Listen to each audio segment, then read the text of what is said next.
At that time, Abijah, the son of Jeroboam, fell sick. And Jeroboam said to his wife, "Arise and disguise yourself, that it not be known that you are the wife of Jeroboam, and go to Shiloh. Behold, Ahijah the prophet is there, who said of me that I should be king over this people. Take with you 10 loaves, some cakes, and a jar of honey, and go to him. He will tell you what shall happen to the child." Jeroboam's wife did so. She arose and went to Shiloh and came to the house of Ahijah. Now Ahijah could not see, for his eyes were dim because of his age.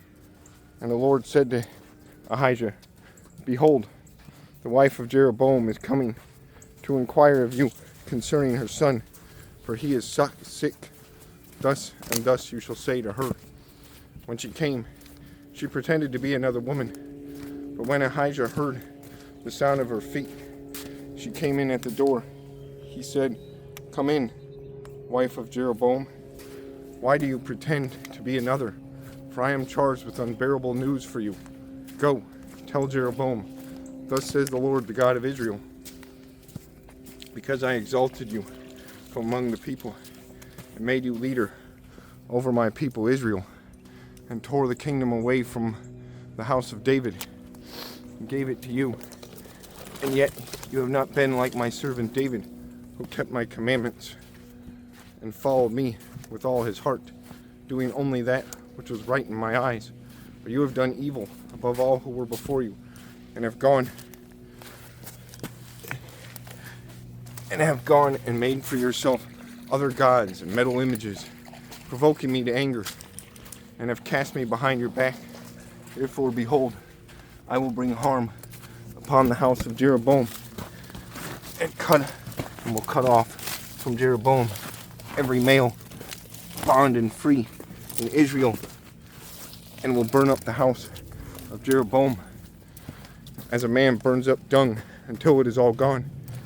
Anyone belonging to Jeroboam who dies in the city, the dogs shall eat, and anyone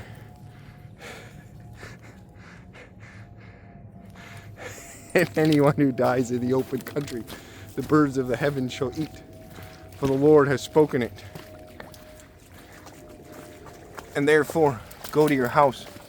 When your feet enter the city, the child shall die, and all Israel shall mourn for him and bury him.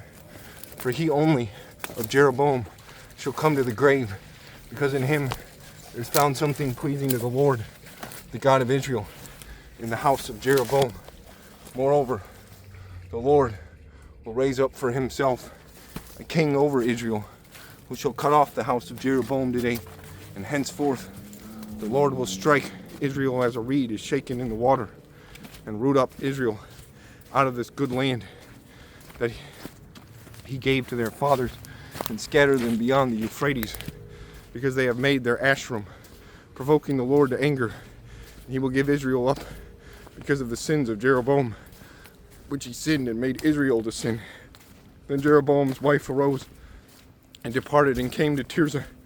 And as she came to the threshold of the house, the child died.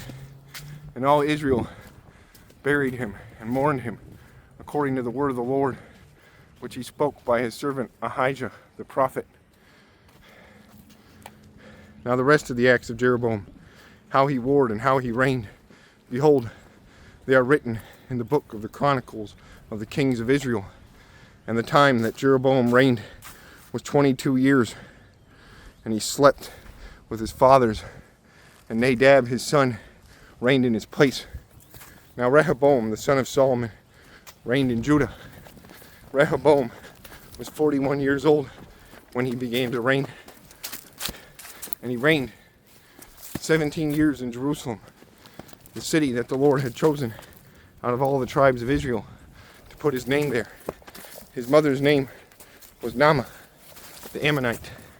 And Judah did what was evil in the sight of the Lord, and they provoked him to jealousy with their sins that they committed, more than all their fathers had done. For they also built for themselves high places and pillars and Asherim on every high hill and under every green tree. There were also male cult prostitutes in the land. They did according to all the abominations of the nations of the Lord. They did according to all the abominations of the nations that the Lord drove out before the people of Israel. In the 5th year of King Rehoboam, Shishak, king of Egypt, came up against Jerusalem. He took away the treasures of the house, king's house. He took away everything.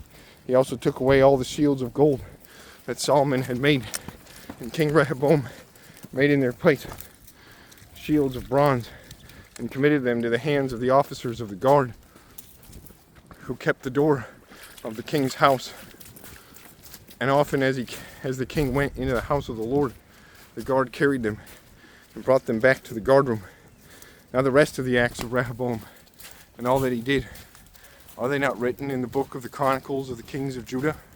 And there was war between Rehoboam and Jeroboam continually. And Rehoboam slept with his fathers and was buried with his fathers in the city of David. His mother's name was Naamah the Ammonite, and Abijam, his son, reigned in his place.